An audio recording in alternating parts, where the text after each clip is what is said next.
Amadurecimento. Fim, o humano transparece essa palavra muito bem. Seu amadurecimento ao longo da série pode ser analisado através de várias lentes filosóficas, revelando uma narrativa profunda sobre o crescimento pessoal e a realização. No início da série, Finn é um herói adolescente moldado por uma visão idealista e simplista do mundo. Ele é movido pela vontade de fazer o bem e de provar seu valor, características que se alinham com a teoria do desenvolvimento de Lawrence Kohlberg.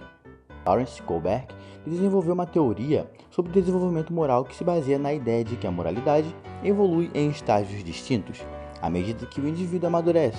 Ele propôs que o desenvolvimento moral segue uma sequência de 3 níveis principais, cada um dividido em 2 estágios, totalizando 6 estágios.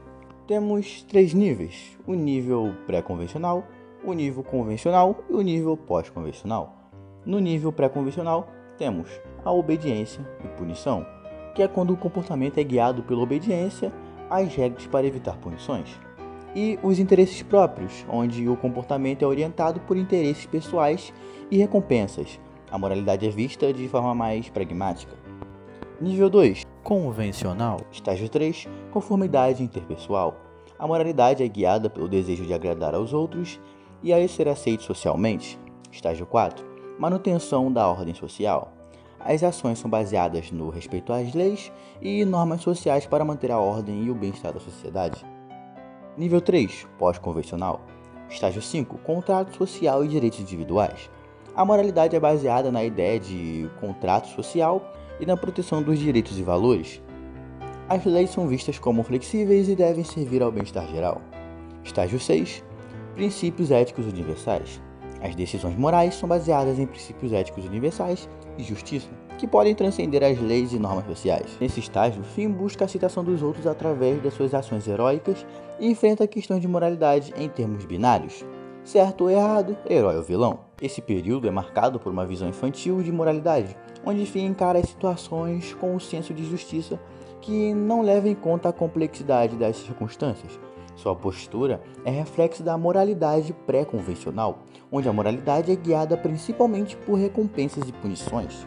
À medida que Finn amadurece, a série o expõe a desafios que forçam a reavaliar suas crenças e valores.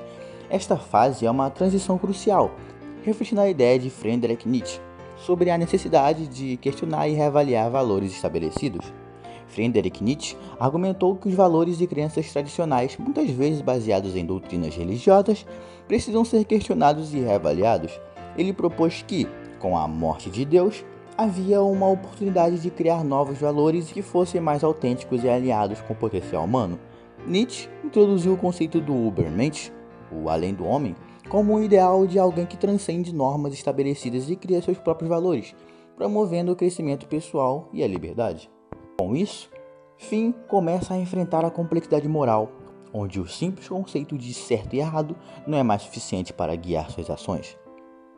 A série explora dilemas como a responsabilidade pelo sofrimento dos outros, a natureza do poder e o papel do heroísmo. Finn começa a questionar suas motivações e o impacto de suas ações. Esses dilemas refletem a crise da meia-idade filosófica, onde o herói se vê confrontando com a necessidade de encontrar um novo sentido para sua vida, diante da realização de que suas crenças anteriores podem não ser adequadas para a realidade complexa que ele enfrenta. Em suas aventuras mais maduras, Finn enfrenta questões existenciais que são centrais para a filosofia de Jean-Paul Sartre e Albert Camus. Sartre e Camus, ambos influentes no existencialismo, abordaram questões centrais relacionadas à existência humana, liberdade e sentido da vida, mas com enfoques diferentes. Sartre enfatiza a liberdade radical do indivíduo. Para ele, os seres humanos são condenados à liberdade e devem criar seus próprios significados e valores em um mundo sem propósito intrínseco. Essa liberdade traz a responsabilidade de definir quem somos e como vivemos. Sartre também fala sobre a angústia existencial. A consciência da liberdade absoluta pode gerar angústia.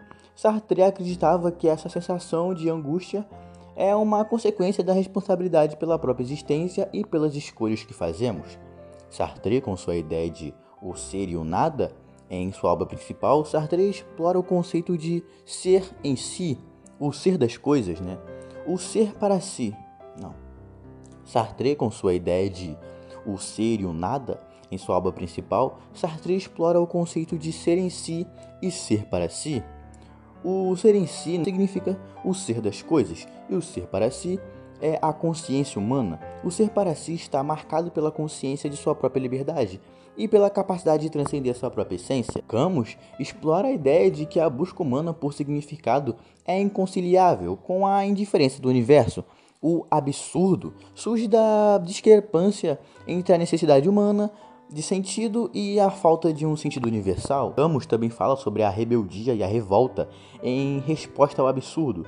Camus propõe a revolta como uma forma de resistência. Em vez de buscar o sentido transcendente, devemos afirmar nossa própria existência e continuar vivendo com dignidade, mesmo sabendo que a vida pode não ter um propósito universal.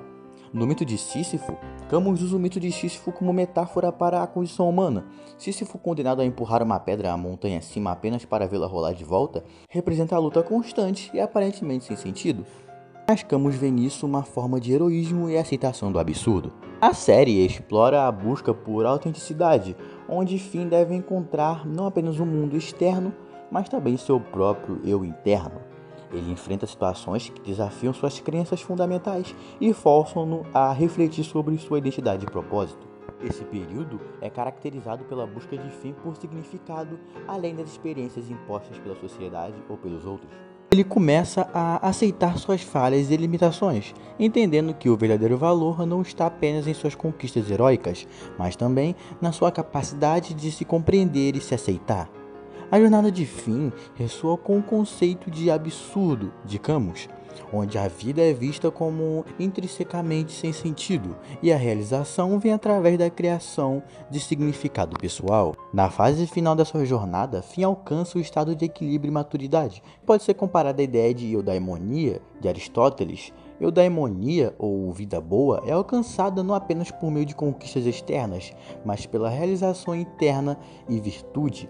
Finn aprende a integrar suas experiências passadas, suas falhas e sucessos e encontra um senso de paz interior. Esse estágio é marcado pela aceitação de si mesmo e dos outros, pela compreensão profunda das complexidades da vida e pela capacidade de viver de acordo com seus próprios princípios. Em vez de simplesmente seguir expectativas externas, Finn demonstra uma sabedoria que transcende a busca por validação externa e se estabelece na realização pessoal e na harmonia interna. Finn confronta e aceita suas falhas e o impacto de suas ações passadas, aprendendo a valorizar sua verdadeira identidade em vez de uma imagem idealizada. Ele mostra uma compreensão mais profunda das emoções e perspectiva dos outros, desenvolvendo relacionamentos mais maduros e conscientes. Finn passa a ver o heroísmo não apenas como feitos grandiosos, mas como a coragem de enfrentar desafios pessoais e ser autêntico. Ele aceita a complexidade da vida e encara o futuro com uma atitude aberta, encontrando satisfação no presente e confiando que pode viver uma vida significativa.